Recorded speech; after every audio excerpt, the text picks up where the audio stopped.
चंद्रविलास, लेखक नारायण धारप, भाग 6. मी या प्रकरणात कसा गोवला गेलो होतो? कालच्या त्या चमत्कारिक भेटीची मला एवढीशी आठवण कशी नव्हती? का या विस्मृतींशी नरहरपंतांचा काही संबंध होता? तसं असलं तर त्यांच्या प्रभावाबद्दल नवीन कल्पना करायला हव्या होत्या. भेटीचा त्रोटक वृत्तांत मी स्वतःहून लिहिला का नरहरपंतांच्या प्रभावाखाली असताना माझ्याकडून लिहवला गेला?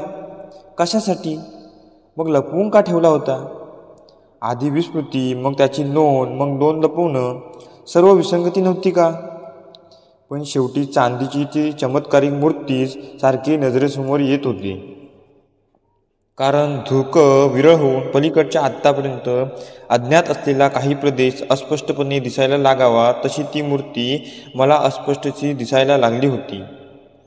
नरहरपंतांच्या हिशोबात त्या मूर्तीला काही खास स्थान होतं यात शंका नव्हती. पुन्हा एकदा मनात विचार आला, या सर्व प्रश्नांच्या स्पष्टीकरणासाठी नरहरपंतांच्या पुढच्या भेटीसाठी थांबायला हवं. त्यांच्या आणखी भेटी होणार यात मला मनोमन अजिबात शंका वाटत नव्हती. आणि अर्थात आता कोणाशीही यावर चर्चा अशक्य होती. कागदाची घडी करून मी तो परत त्या कविता संग्रहात ठेवून दिला. मी जागा झाल्याचं ताईला दमयंतीने सांगितलं असावं, कारण जरा वेळाने ताईच वर आली. माझ्या खुर्चीसमोर ती कमरेवर हात ठेवून उभी होती आणि माझं निरीक्षण करीत होती. माझी तर अशी कल्पना झाली का एखाद्या उन्हाळ पोरासमोर मास्तरीणबाईच उभ्या आहेत. अनंतराव, आता आणखी काय झालं आहे? आत्ता काय व्हायचं आहे? काही नाही. मी तिची नजर टाळत होतो. रात्री उशिरा झोप लागली, त्याने जरा थकल्यासारखं वाटतं आहे. मला तुम्ही मुळीच थकल्यासारखे दिसत नाही आहात. तिची नजर किती तीक्ष्ण होती. तुम्ही तर कशाने तरी उत्तेजित झालेले दिसता. ती म्हणत होती ते अक्षरशः खरं होतं. माझ्यात हाताचा पण माझ्यापासून लपवून ठेवलेला तो विलक्षण मजकूर वाचल्या क्षणापासून मन एखाद्या भिरभिरत्या पाळण्यासारखं वरवर चढत होतं. त्या अवस्थेत एक उत्तेजितपणा होता, पण अस्वस्थपणाही होता. मनाला जवळजवळ भोंड आणणाऱ्या या प्रवासाअखेर जे काही होतं ते अगम्य होतं. शेवट खरोखरच अतर्क्य होता. मी जरी ताईकडे पाहत होतो तरी मनात विचार वेगळेच चालले होते. गोष्टी आता माझ्या आवाक्याबाहेर चालल्या होत्या का? नरहरपंत माझ्यावर एक प्रकारची हुकूमत गाजवायला लागले होते का? या सर्व प्रकरणातून अंग काढून घ्यायला अजून वेळ होता का? पैशांचा तोटा, घरच्यांची गैरसोय हे सर्व होतं, पण त्यांच्यासाठी मला अवाच्या सवा किंमत मोजावी लागण्याची वेळ येणार नव्हती ना? पण त्याआधीच मनातल्या मनात शंका यायला लागली होती की यातून अंग काढून घेण्याची वेळ फार पूर्वीच गेली होती. आता माझी इच्छा असली तरी ते मला शक्य होईल का नाही याची शंकाच होती. हे नरहरपंत. अनंतराव, ताई माझा खांदा जोराने हलवत होती. मी गडबडून जात म्हणालो. क्षणभर तुमचा चेहरा इतका काहीतरी झाला होता. शब्दांसाठी ताई सहसा अडायची नाही. स्वतःशीच मान हलवत ती माझ्याकडे पाहत होती. अनंतराव, ती म्हणाली, काही गोष्टी मी थट्टेने बोलते, पण त्याचा अर्थ असा नाही की मी नाईलटी घेते. मला तुमची खरोखरच काळजी वाटायला लागली आहे. ताई शेजारच्या खुर्चीत बसली. एक विचारू का? आपण खाजगी व्यवहारांबद्दल सहसा बोलत नाही, पण आत्ताची वेळ वेगळीच आहे. अनंतराव, तुम्हाला हा चंद्रविलास बंगला सर्व चालू धंद्यासह विकून टाकता येणार नाही का? तसा काही विचार कधी केला होता का? तुम्ही तुमच्या वडिलांच्या शब्दाखातरी ते आलात, पण मला तर वाटतं तुमचा पिंड या व्यवसायातला नाही. ताई, मनात जे काही आहे ते स्पष्टच का बोलत नाहीस? सर्वच काही स्पष्ट शब्दात मांडता येतं असं नाही, पण मला राहून वाटतं तुम्ही, दमी आणि शैला यांनी इथं राहू नये. आता माझा पाखंडीपणा, व्यवहारीपणा, तर्कशुद्ध रॅशनॅलिझम सर्व काही बाजूस ठेवते, कारणात जात नाही. मला एकच वाटतं, चंद्रविलासची वास्तू तुमच्यासाठी योग्य नाही. पछाडलेली आहे म्हणून? पछाडलेली? किती अयोग्य शब्द! 1000 अर्थांनी वापरला जाणारा, त्यातला एकही योग्य नाही. मी म्हणेन ही वास्तू दूषित आहे, संसर्गजन्य आहे. इथे माणसाला अपाय होण्याची शक्यता आहे. ताई, मी विचार केला होता, पण या तुमच्या पणमध्ये सगळं काही आलं. तुम्ही येथून हलू शकत नाही वा हलू इच्छित नाही असंच ना? सध्या तरी नाही. आर्थिक, शारीरिक, मानसिक, सामाजिक सर्व दृष्टींनी ते अशक्य आहे. जसं तू स्पष्ट करून सांगू शकत नाहीस तसं मीही इच्छा असूनही नाही. ऑनेस्टली. काही वेळ ती माझ्याकडे एकटक पाहत राहिली. काहीतरी बोलायचं तिच्या मनात असावं, पण ती काहीच बोलली नाही. एक लहानसा उसासा सोडीत ती उठली आणि तिच्या खोलीच्या दिशेने गेली. तिला यापेक्षा जास्त काय सांगणार? काही गोष्टी प्रथमच मला कळत किंवा जाणवत होत्या. इतरांना काय सांगायचं किंवा काय नाही याचा निर्णय जरासा विचार करून घेण्याची वेळ आली होती. ताई तिच्या खोलीत गेली. मी एकटाच हॉलमध्ये होतो. 2-3 चकरा मारल्या. मग परत सोफ्यावर येऊन बसलो. समोरच्या भिंतीवरच मोठं घड्याळ होतं. 11ला 1-2 मिनटं कमी होती. 11 वाजायची मी वाट पाहत होतो. एखाद दुसरं मिनिट झालं की टोल पडतील.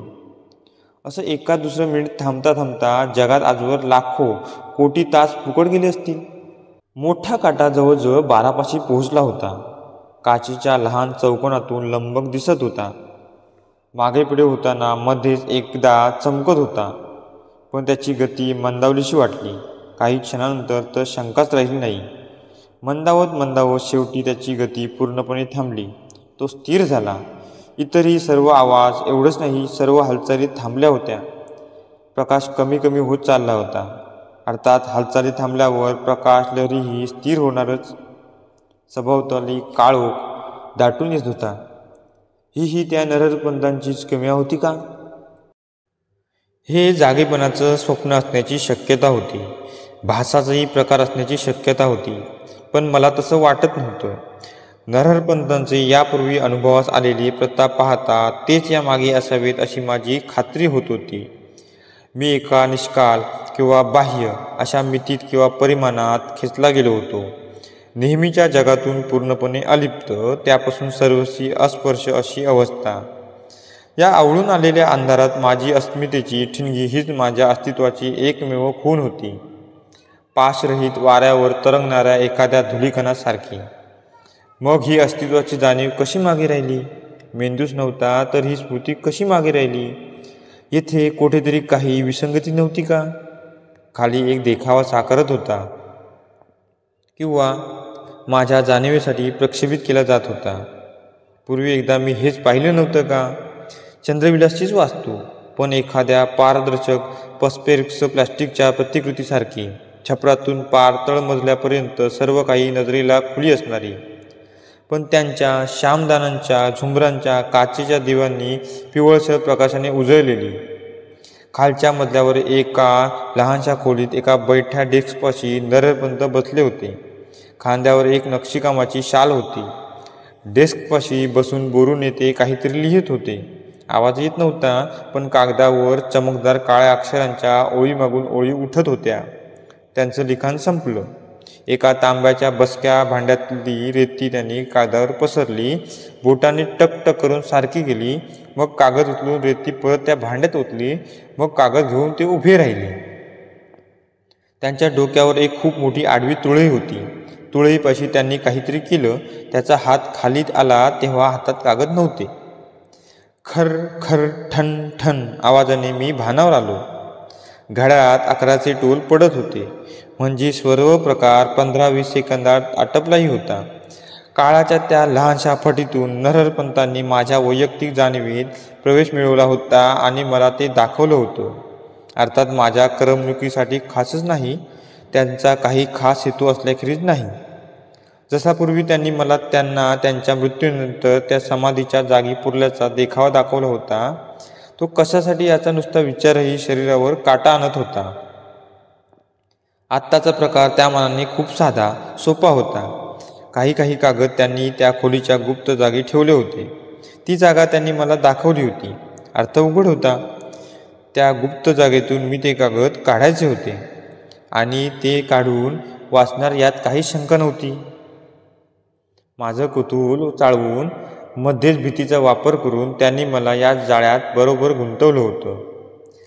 खालच्या आमच्या मोठ्या स्वयंपाकघराशेजारीच कोठीची खोली, तीच मला माझ्या मगाच्या दिवास्वप्नात दिसली होती. का दाखवली गेली होती? तीच पूर्वी नरहरपंतांची बैठकीची खाजगीतली खोली होती. आता दिवसाचा तर तिथे सततचा वावर असणारच. तिथल्या तुळईत कुठेतरी तो चोर कप्पा होता. त्याचा शोध आता तर अशक्यच होता. रात्रीची सर्व आवरावर झाल्यावर मगच खाली जायला हवं, म्हणजे रात्रीचे 12 वाजून गेल्यावर, आणि एकट्याने जायला हवं. तशी जरा धोक्याची जागा, कारण कारण नरहरपंत. दिवसा उजेडीसुद्धा ते त्यांच्या दिवाणखान्यात दिसले होते. रात्रीचे तर असणारच. त्यांचे सगळे उद्योग रात्रीचे चालत असणार. पण अर्थात मला शोध घ्यावाच लागणार होता आणि मी तो घेणारच होतो. अहो, अजून इथेच बसला आहात का? स्नान वगैरे उरकून घ्या की. पानं घ्यायची वेळ झाली ना. नॅपकिनला हात पुसत पुसत आत आलेली दमयंती म्हणाली. स्नान, भोजन, रोजच्या गोष्टी मी पार विसरूनच गेलो होतो. रोजच्या दुनियेशी इतकी फारकत झाली होती. पण मला बाह्य देखाव्यासाठी रोजचा व्यवहार सांभाळायला हवा होता. दमयंतीच्या किंवा त्या चाणाक्ष ताईच्या नजरेआडच मला हे माझं नवं, जरासं जगावेगळं, कदाचित धोक्याचं पण विलक्षण आकर्षक आयुष्य ठेवावं लागणार होतं. हो, उठलोच मी. स्नानासाठी बाथरूममध्ये गेलो. आरशासमोर येताच आरशात चेहरा दिसला. एखादा माणूस खूप दिवसांनी भेटल्यासारखा मी समोरच्या त्या चेहऱ्याकडे पाहत होतो. गेल्या 2-3 दिवसातल्या घटनांचा शारीरिक, मानसिक, कौटुंबिक परिणाम त्या चेहऱ्यावर दिसत होता. रंग फिकुटला होता. डोळे ओढलेले होते. डोळ्यात एक लालसर छटा होती. डोळ्यांखाली सावली होती. तसा मी काही उन्यापुऱ्या उंचीचा बांधेसूद शरीराचा नाही, पण खांदे पूर्वी असे खेचलेले नसायचे. समोर जे काही येईल ते हसत स्वीकारण्याचा खिलाडूपणा माझ्यात खासच होता.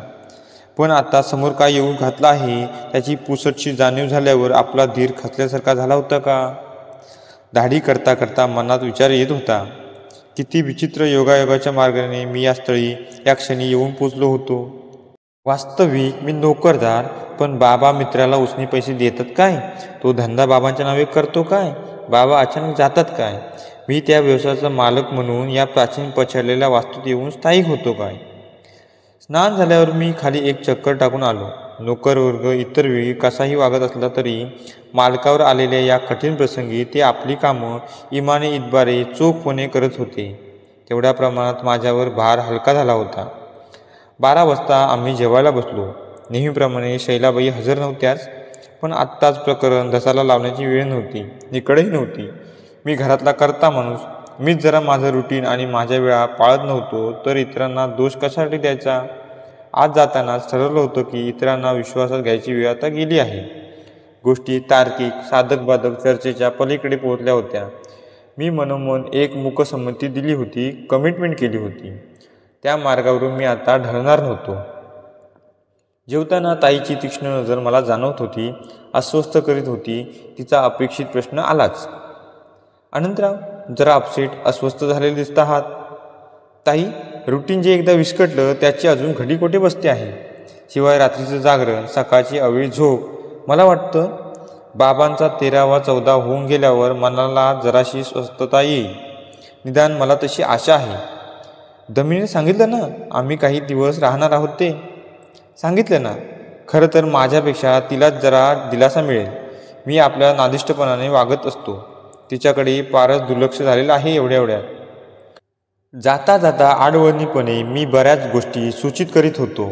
एकतर त्यांनी तिच्याकडे जास्त लक्ष द्यावं, पुढचे 1-2 आठवडे तरी माझ्या वागण्याकडे जरा दुर्लक्षच करावं, जरा काही खुट्ट झालं की त्याची स्पष्टीकरणं मागू नयेत, तार्किक चिरफाड करीत बसू नये, खऱ्या खोट्याची शहानिशा करीत बसू नये.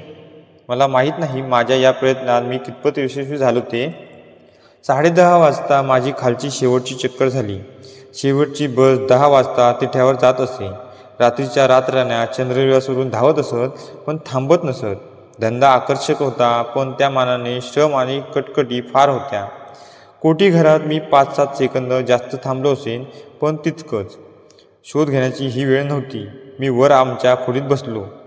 केस विंचरणं, चेहऱ्याला क्रीम लावणं इत्यादी झोपण्यापूर्वीच्या उपक्रमात दमयंती गुंतलेली होती. मी तिथेच एका खुर्चीत बसलो. दमयंती सुंदर होती. शरीर बांधेसूद होतं. शारीरिक आकर्षणानेच आम्ही एकत्र आलो होतो. त्या दृष्टीने विवाहानंतर सुखी झालो होतो. पण या क्षणी मी जरा तिच्या हालचाली न्याहाळत होतो, तरी मनात कामुक विचार नव्हते. मध्येच तिने कंगवा खाली घेतला, हात मांडीवरच ठेवला आणि माझ्याकडे वळून ती म्हणाली, तुमच्या ध्यानात आलं का की 3-4 दिवस तुम्ही माझ्याशीच नाही, घरातच अगदी परक्यासारखी वागत आहात. दमयंती, हे नरपंथाचं झेंगट. त्याबद्दल मला बोलायचं आहे. ताईसमोर नको म्हणून जरा थांबले होते. कोणत्याही विषयाला ती नसते फाटे फोडते. मग बोल ना, तुझ्या मनात काय असेल ते. तुम्ही देसायांशी यावर बोलता का? मला हे सर्वस्वी अनपेक्षित होतं. डॉक्टरांशी? पण ही काही शारीरिक व्याधी नाही. तुम्हाला काय माहीत? तुम्ही त्यातले तज्ज्ञ आहात का? नक्की काय म्हणायचं आहे ते जरा खुलासेवर तरी सांग. तुम्ही सतत या नरपंथांसंबंधात बोलत असता आणि ती ताई तुम्हाला समजुतीचे 4 शब्द सांगण्यात राहिलं. उलट तुम्हाला चिथावणीच देते. तुमचं घरातल्या माणसाकडे लक्ष नाही, व्यवसाय-धंद्याकडे लक्ष नाही. अगदी समजा मामांजी गेले, पण ते काही अचानक अपघाताने अकाली गेले नाहीत. वय झालं होतं.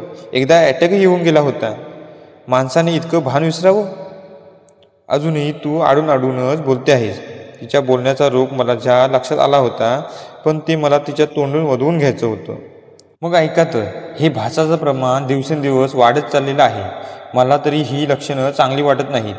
वेळीच डॉक्टरी तपासणी करून घ्यायला हवी. काही उपचार करून घ्यायला हवीत. या भ्रमांना, भासांना पायबंद घालायला हवा.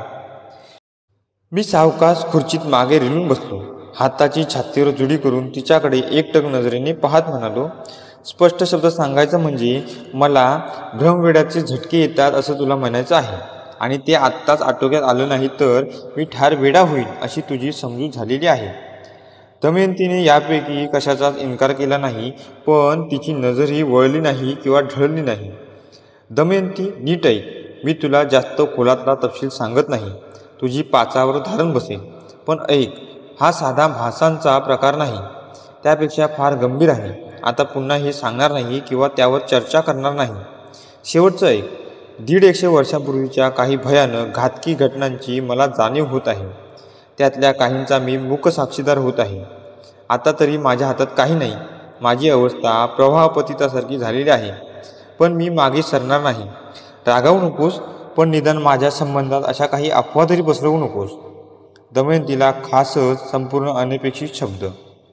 हां, म्हणून ती गरकन वळली, केसातून कंगवा फिरवायला लागली. पण अर्थात हा काही वादाचा शेवट नव्हता. त्या रात्री मी जाणार होतो, पण दमयंतीला रात्रीचं डिस्टर्ब करायला मी बिचकत होतो. आता अनायासेच बाहेरच्या खोलीत बसायला कारण मिळालं होतं. मी खुर्चीतून उठून म्हणालो, दमयंती, एक म्हणजे आज सकाळी मी खूप उशिरापर्यंत झोपलो होतो. तेव्हा लवकर झोप यायची नाही. अंधारात वळवळ करायला लागलो की तुझी झोप चाळवायची. त्यापेक्षा मी बाहेरच्या हॉलमध्येच बसतो. झोप येतेशी वाटली तर येईनात आणि तोपर्यंत स्कॉच पीत बसणार. एखाद्या वेळेस मी घेतोही, पण मला काही त्याचं व्यसन नाही. आणि स्कॉच झोपलीत की आलेच ते नरहरपंत. वास्तविक तिचा आरोप अनाठही होता. तिला खरोखर कशाची कल्पना होती, पण ती दुखावली होती. शब्दाने शब्द मात्र वाढले असते, पण तिचा गैरसमज दूर करण्याचा प्रयत्न कशासाठी करायचा? तिचं अज्ञान हेच तिचं संरक्षण होतं. काही न बोलता मी बाहेरच्या खोलीत आलो. 11 वाजले होते. तसा चंद्रविलासचा परिसर निर्जनच. आता तर संपूर्ण शांतता पसरली होती. माझ्या मनस्थितीचं वर्णन कसं करणार? मनात उत्कंठा तर होतीच, पण तिला भीतीचीही काळी गडद किनार होती. आता मनात संशय उरला नव्हता की चंद्रविलासची वास्तू पछाडलेली आहे. या वास्तूत अत्याचार, क्रौर्यकर्मे झालेली आहेत. जारणमारणादी विधी झालेले आहेत. अनैसर्गिक, अदैवी, क्रूर देवते पूजली गेली आहेत. येथे नरहरपंतांचा वावर आहे. त्यांना भूत, पिशाच, संबंध अशी नावं चिकटवण्याने काय साध्य होत होतं? नावाने स्पष्टीकरण कशाचीच होत नाही. हे खरं होतं की ज्या अघोरी शक्तींची त्यांनी उपासना केली होती, त्या क्रूर शक्तींचा संकेत त्यांच्या रूपाने चंद्रविलासमध्ये वावरत होता. मी त्या वावराचा कदाचित एकमेव साक्षीदार होतो. खालचा सर्व मजला त्यांच्या प्रभावाखाली होता आणि त्यांच्या आत्ताच्या अशा आडवेळी एकट्याने मला तिथे जायचं होतं. अर्थात तशी माझ्यावर सक्ती नव्हती असं मी स्वतःशी समजून चाललो होतो. पण मी ते कागद वाचावेत अशी नरहरपंतांची इच्छा होती हे उघड होतं. कशासाठी? त्यात त्यांचा काहीतरी स्वार्थी हेतू असलाच पाहिजे. त्यांच्या काही अपुऱ्या राहिलेल्या इच्छा पूर्ण करून घेण्यासाठी. एखादं अपूर्ण राहिलेलं कार्य पूर्ण पूर्णावस्थेत नेण्यासाठी, मागे राहिलेला एखादा बदला सूड घेण्यासाठी. पण नरहरपंतांना मरण येऊन सर्वसामान्यांसारखी त्यांची राख झाली नसली, ते मातीत मिसळून गेले नसले तरी आता 150च्या वर वर्ष होऊन गेली होती. त्यांच्या वेळचा समाज आमूलाग्र बदलला होता. आता त्यांचं काय मागे राहिलं असणार? पण कदाचित त्यांनी यापूर्वी तसे प्रयत्न केलेही असतील, पण त्यांना यश आलं नसेल. त्यांच्या कार्यासाठी त्यांनी निवडलेल्या व्यक्ती अयोग्य निघाल्या असतील. या अनैसर्गिक दर्शनाच्या आणि संपर्काच्या ताणाखाली तो ताण असह्य होऊन त्यांची मनं चुरमडली असतील. त्यांना वेळ लागलं असेल किंवा त्यांनी स्वखुशीने आपले आयुष्य संपवले असतील. चंद्रविलासचा इतिहास मी बारकाईने तपासला नव्हता, पण त्यात अशा मानसिक विकृतींची, वेळ लागलेल्यांची किंवा आत्महत्या करणाऱ्यांची 2-4 तरी नावं निघाली नसती तरच मला आश्चर्य वाटलं असतं. खर खर ठण 11:30चा टोल. अजून किमान अर्धा तास तरी जाऊ द्यायला हवा होता. मी माझी स्कॉचची बाटली काढली, थोडंसं मद्य आणि त्यात बर्फ घालून परत बाहेर येऊन बसलो. गारठ्याने मधूनच शरीरावर शिरशिरी येऊन जात होती. मनाला आणि शरीराला दोन्हीलाही स्कॉचची गरज भासत होती. मी कोपऱ्यातला लहान दिवा ठेवून मोठा मालवून टाकला. 12पर्यंत वेळ मधूनच एखादा घोट घेण्यात, मधूनच एखादी लहानशी डुलकी घेण्यात घालवला. 12चे ठोके पडत असतानाच मी ग्लास बाजूला ठेवून उठलो. खालचा सर्व मजला, जिन्याखालचे आणि मोठ्या दाराखालचे फिकट निळे रात दिवे सोडले तर संपूर्ण अंधारात होता. रात्री अपरात्री वीज गेली तर हाताशी असावेत म्हणून काउंटरखालीच 3 मोठे टॉर्च सेलसह नेहमी तयार असत. त्यांच्यातला एक मी आत्ता घेतला आणि आतल्या खोलीकडे निघालो.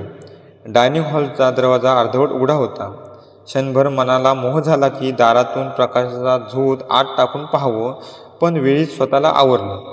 प्रकाशात काय येईल याची काहीच शाश्वती नव्हती. आधी त्या कागदांचा शोध घेणं महत्त्वाचं होतं. 150 वर्षांपूर्वी त्या टोळीत तो चोर कप्पा किंवा ती चोर जागा होती. पण त्यानंतर आत्तापर्यंत शेकडो वेळा लाकूड कामाला तेलपाणी, रिपेअर्स, रंगाआधी लांबी, प्रायमरचा हात झाला असेल. त्या साऱ्यांतून ती जागा शाबूत असेल का? समाधान एकच होतं, मूळ काम कधी ढासळलं नव्हतं. कधी आग वगैरे लागण्याचं कानावर आलं नव्हतं. कागद मूळ जागीच असण्याची शक्यता जास्त होती. फक्त ती जागा सापडायला हवी होती. मी त्या खोलीत पोहोचलो. मागे दार अलगद लोटून घेतलं. टॉर्चचा एक झोत सर्व खोलीवर फिरवला.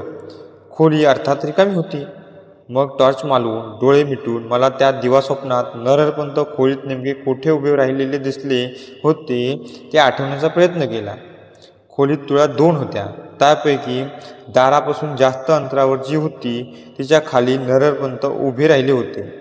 तीही दाराकडच्या बाजूला नाही. मी टॉर्च शिलगावली. तुळईच्या त्या बाजूवरून प्रकाश झोत फिरवला.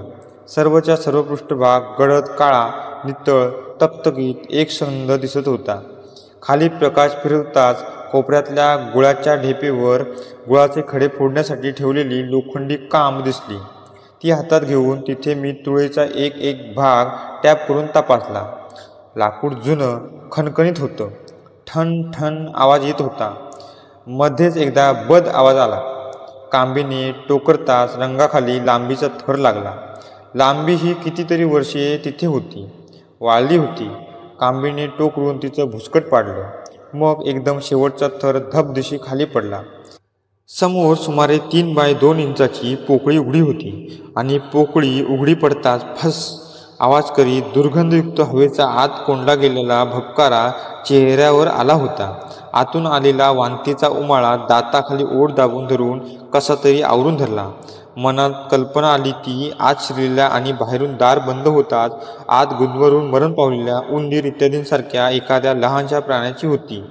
त्या चौकोनी छिद्रात मी ती कांब हलकेच सरकावली. ती कशाला तरी अडली. जरा मागे पुढे करून जोराने बाहेर ओढताच उंदराचे 2 पार वाळून अस्थिचर्म झालेली मृतदेह खाली पडली. ई करीत मी घृणेने 2 पावलं मागेच सरकलो. जरासाने कांब पुन्हा एकदा आत सरकावली. कागदांच्या सळसळीचा आवाज आला. म्हणजे कागद अजून शाबूत होते तर. सावकाश काम मागे पुढे करताच कांबेबरोबर कागदांचं एक कडकडता आवाज करणारं भेंडोळच्या भेंडोळं बाहेर आलं. 150 वर्षाहून अधिक काळ ते त्या चोर जागेतच होतं. नरहरपंतांच्या हस्तलिखितांचे कागद. खालचं भिंडळं उचलायला जरा धीरच करावा लागला. कागद धुरकटले होते, पिवळे पडले होते, काही ठिकाणी कुरतडलेही गेले होते. पण शेवटी एका सेल्फवर ठेवलेल्या टॉर्चच्या प्रकाशात मी ते कागद उघडले आणि मला निराशेचा केवढा धक्का बसला. त्या कागदातलं रहस्य एवढ्यात खुलं होणार नव्हतं, कारण तो सर्व मजकूर काळ्या शाईत वाहत्या मोडी लिपीत लिहिलेला होता, ज्यातलं मला एक अक्षरही लावता येत नव्हतं. भाग 6 समाप्त. चंद्रविलास. लेखक नारायण धारप. आवाज संतोष गणेश.